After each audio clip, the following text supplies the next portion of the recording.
So here we're showing ethane drawn in perspective formula with its bond angles, which are still approximately 109.6, and the different ways that you can draw ethane depicting it with perspective, ball and stick, space filling, and the electrostatic potential map.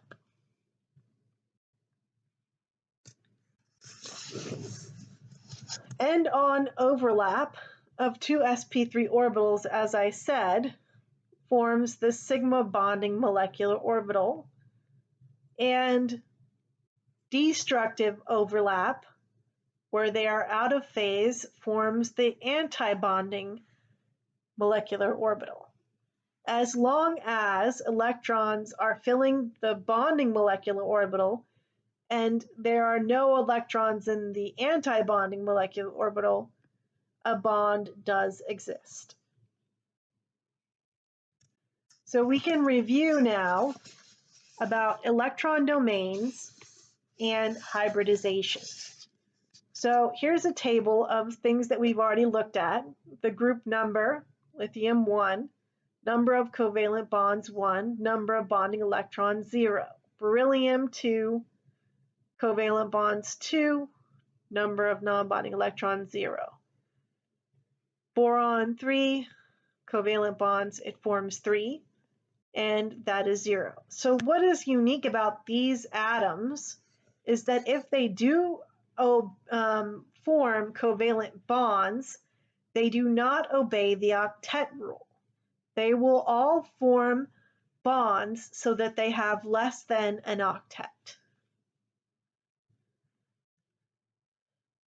That's going to become very important when we talk about reactivity with boron compounds later on in the semester. Carbon, we said, has 4 valence electrons. Its group number is 4. It makes 4 bonds. Nitrogen, valence is 5. Covalent bonds 3. Non-bonding electrons 2. And just to point out that the group number plus the number of non-bonding electrons for these non-metals, or I'm sorry, the group number plus the covalent bonds adds to 8, the octet. Okay, we said we're going to talk about electron domains. So electron domains, it's really frustrating when my pen doesn't work. Electron domains are the number of bond sites plus the number of non-bonding electron pairs. And it's very important that you count pairs and bond sites. So why bond sites versus bonds? Because for an electron domain, a double bond is 1 electron domain.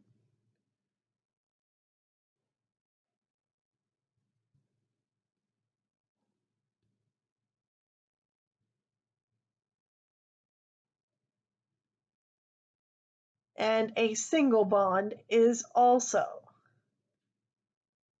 1 electron domain. So in terms of electron domains, the bond type doesn't matter. They're still equivalent. They're all bond types equal 1 electron domain. Triple bonds, double bonds, and single bonds equal to 1 electron domain. So for hybrid orbitals, 4 electron domains is going to be a total of 4 letters. That's one way that you can remember it. 1s and then p cubed. What is p cubed? It's p times p times p. So 1s plus 3 p's is 4 orbitals.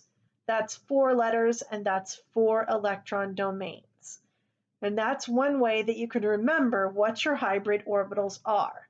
The number of electron domains should equal to the number of letters in the hybrid orbital designation.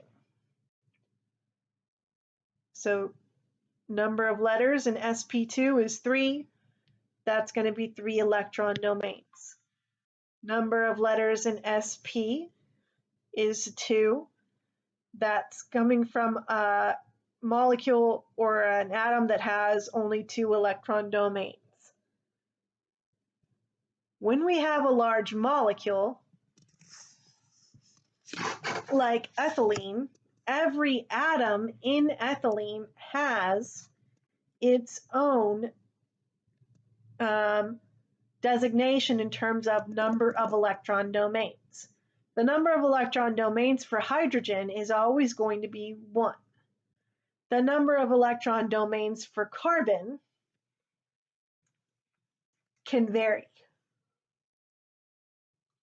You have to count how many bonds there are to carbon and how many lone pairs.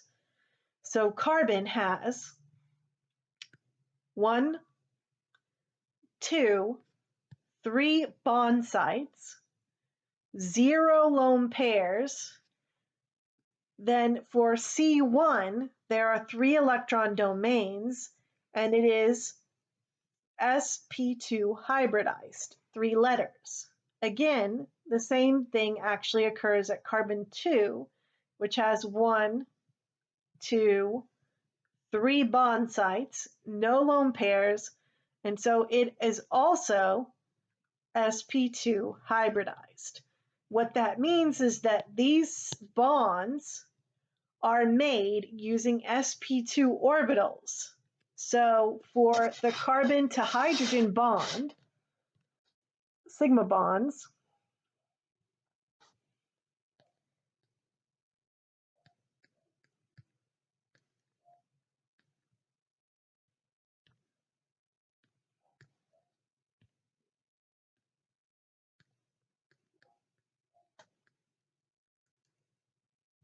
this is made from an sp2 to an s orbital, and you have to be able to make those designations.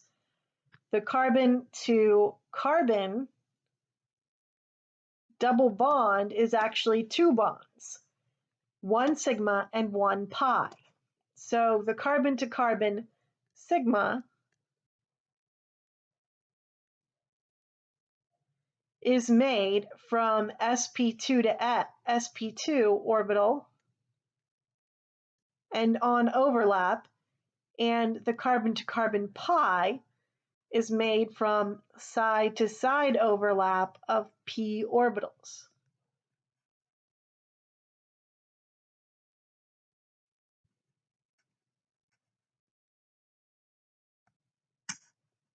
All pi bonds are always parallel p orbitals forming the pi bond, and that's something you should have learned in Gen Chem.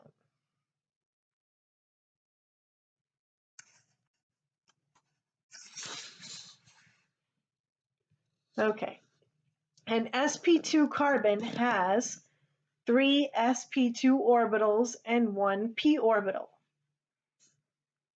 So for an sp2 carbon, what we're doing is we're combining one s with 2 p's, and we're leaving the other p alone, so it doesn't get thrown in the blender because it doesn't have any electrons in it. So 1 s and 2 p's, and that will give us our blended orbitals that are sp2 and our not blended orbital that is p. Now, if you recall, when you have a molecular geometry where you have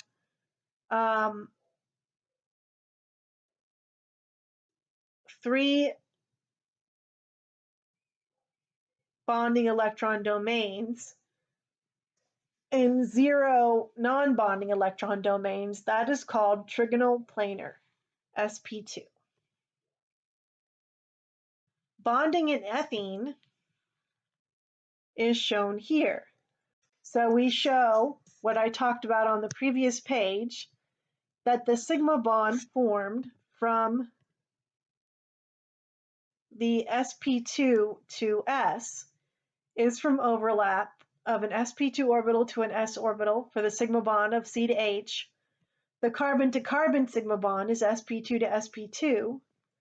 The carbon to carbon pi bond is from parallel p orbitals. And when you combine them all, you see a full molecular structure of your ethene. And all of the atoms, the carbons and the hydrogens that are connected to the carbons are in the same plane. It's trigonal planar geometry. And we can show the perspective formula with ethene, where their bond angles are roughly 120. We can show the ball and stick form, the space filling form, and then the electrostatic potential map. Now notice on the electrostatic potential map now that we have green color around the hydrogens because they are they are less electronegative than carbon by a small amount, still nonpolar. But a pi bond has higher electron density, and so where the pi bond exists, we have the red color showing a high electron density. Ethyne.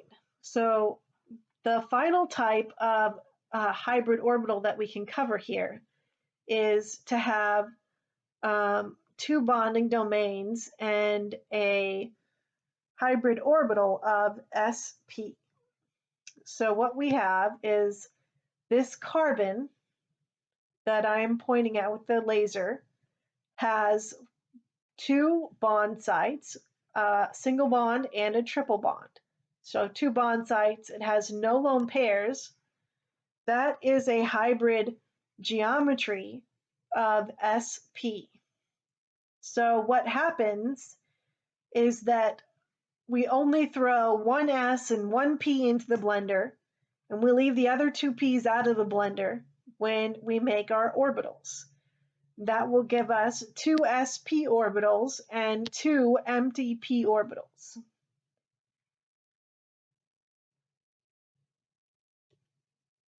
When we form bonds in ethine, our carbon to hydrogen single bonds are from an sp orbital to an s orbital to form that sigma bond.